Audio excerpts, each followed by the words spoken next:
This is Andy Paroff, Boxing Social, and I'm joined by Dazn'S Markowski here in Saudi Arabia. It's the night after the night before now. Anthony Joshua successfully reclaiming his unified world heavyweight titles against Ruiz-Aj Jr. Joe, first and foremost, how are you doing? Feeling really good. I mean, what a night last night. Atmosphere was incredible. A lot of nerves from all of us, I think, from the sort of AJ side of the promotion. But yeah, hell of a performance. Box really smart. Brilliant hospitality from the Saudi sort of people and team. So yeah, all in all, a great night and the right result for us. Let's get straight into the fight. AJ obviously picking up those world titles once again, like I've mentioned.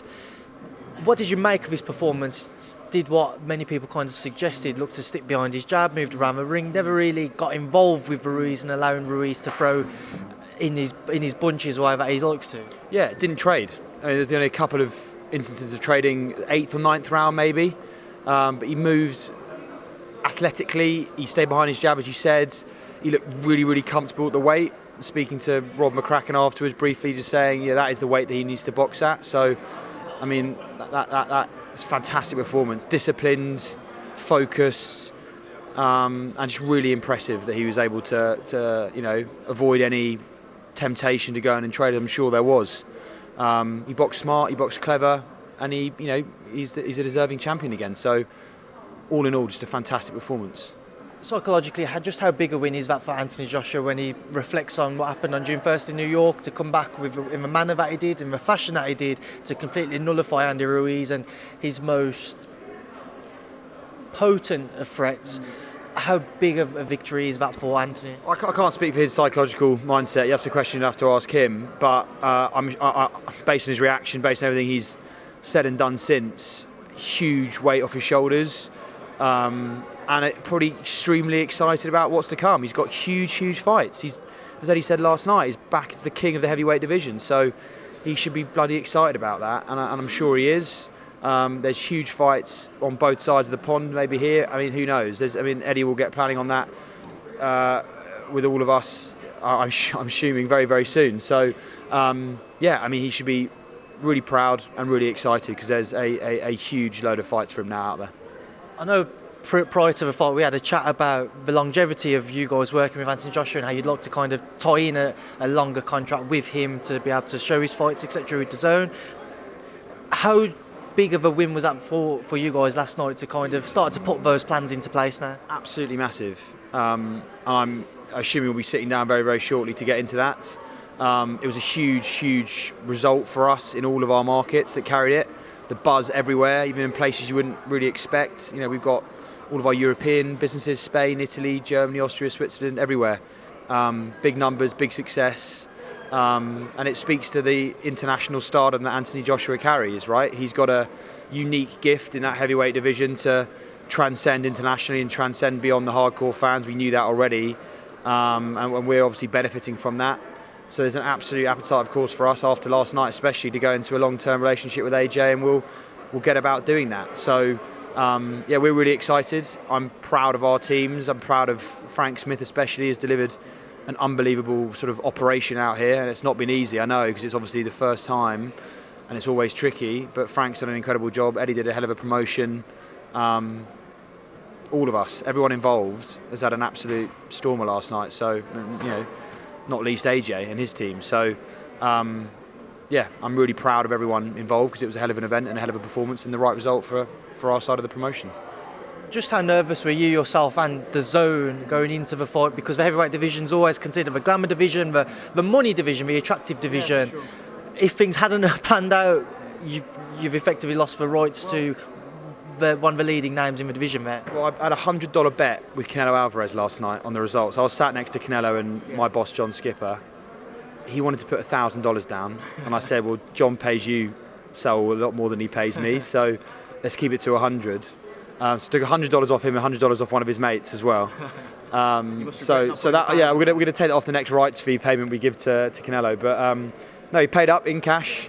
Hoping to get that signed at the next press conference. But no, I was nervous. I was really nervous. Couldn't settle the nerves with a couple of beers like I usually do. So I was, all the way through I was nervous, and I was sort of walking around, pacing for a while. But as soon as the fight started, you could just tell AJ was focused, boxing smart and sticking to his game plan, sort of settled mine and John's nerves pretty quickly. So again, just brilliant performance, and really proud of him. I know it's effectively it could be a while away yet because of mandatories, etc. But when the time comes for the potential bouts with either Deontay Wilder or Tyson Fury, because they're signed up with different broadcast networks, how difficult do you think it's going to be to try and engineer those fights and put those in place? We'll get into that at the right time. As I've said all along, and we've always said, we're going to try and cut through as much political boxing bullshit as we can and make fights that the fans want to see. It's obvious that the Wilder fight, the Fury fight, those are the two fights that probably fans most want to see. I think, my read, of course. So, look, it'll be part of the conversation. We're a pretty nimble, pragmatic organisation, and we've got a track record of delivering things that on the surface look quite difficult to deliver. So we'll go away and think about that at the right time, and obviously in conversation with Eddie and AJ first and foremost. So let's see what happens, but right now it's time to celebrate a fantastic win and a fantastic comeback for AJ. We'll get into the planning next week. Just want to quickly get your thoughts on a couple of the fights on the undercard. Start off with Hunter Povetkin, split decision draw. What was your thoughts on that one? It was tight. I thought it was going to... I mean, Hunter came out firing. I thought it might not last a round, but fair play to Povetkin, he recovered. Look, I mean, draw's probably fair. Maybe Hunter, you could say, had that, but it was tight. So, yeah, no controversy there, I don't think. And Dillian Whyte returning with a victory once again against Maris Vac again, your thoughts? Yeah, good performance. Obviously, he's a bit rusty, been out for a while, but got the win. Happy for him. Obviously, the big news Friday that dropped to the clearance on the test. So, yeah, I think for him, it's about now looking forward to what's to come. And obviously, he's right up there at the top of the heavyweight division as well. So, I'm just so intrigued by the heavyweight division right now. If you think about it, each of those guys in the top 4 or 5 have all got their own attributes. You've got Ruiz's hand speed, Fury's boxing IQ, AJ's athleticism, Wilder's power, White's heart. There's loads of it. There's so many narratives and there's so many fights that can be made. And I just really hope that, as I say, we collectively everyone cuts through the risk of political bullshit and just gets these fights made. And that's what we're going to try and do, because it's set up to be a hell of a couple of years in the heavyweight division. Some massive fights globally to be made amongst those 5 or 6 guys, and Hunter last night probably put himself not right at the top, but he's getting to the sort of in the mix at that level. So we're really excited by that, and we're going to do everything we can to try and make the most of it. Final word before I let you shoot off. 2020 coming to a close, but what have you got lined up for the next few weeks? 2019 coming to a close. 2019, yeah, I'm 1 year ahead. Yeah, it's been a long few days. 2019 has been a great year for us. 2020, again, a massive year to come. We've got a hell of a momentum next few weeks to build on. I've said that to our team this afternoon. We've got Chavez Jr. Jacobs in Phoenix on the 20th to close out the year. And then we've got Jaime Munguia on the 11th of January. So fight season rolls on for DAZN. I think that Chavez Jr. Jacobs fight's got its own sort of intrigue around it. It will be huge for especially our Mexican-American audience on the west coast of the US. Jacobs obviously coming off the Canelo narrow loss, so it'll be interesting. Looking forward to that. And then a couple of weeks off and right back to it, 11th of January. Before I do let you go, one thing which I wanted to touch on, we spoke about it briefly the other day, the UK market, a lot of fans over social media, once again kind of wanting more from you with regards to wanting to know about a potential push into the UK market. Is there any indication in your own mind when you would like to start considering it? No, we are focused right now on the markets we're in. As I say to you and your colleagues all the time, we've got a team in London who are always looking at new market opportunities. There are lots of them. There's a long list that we could be going into. The social media comments that we've all had last few days and on the DAZN post is come to India, come to Australia, come to Scandinavia, come to the UK.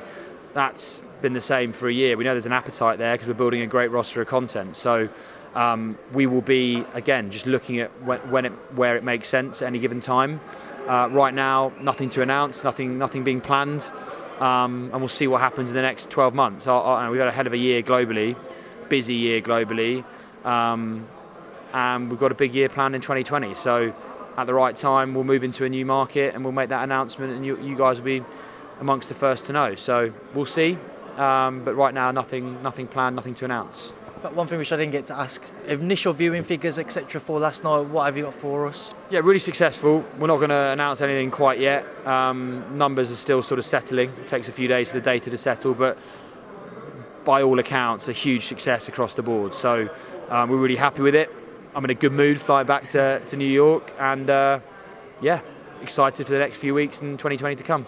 Well, Joe Markowski, I appreciate your time now. I think we've both got flights to catch in the next few hours. So once again, I appreciate you giving up your time. I'm sure I'll catch up with you soon. Thank you for speaking to myself and Boxing Social. Great. Have a great Christmas.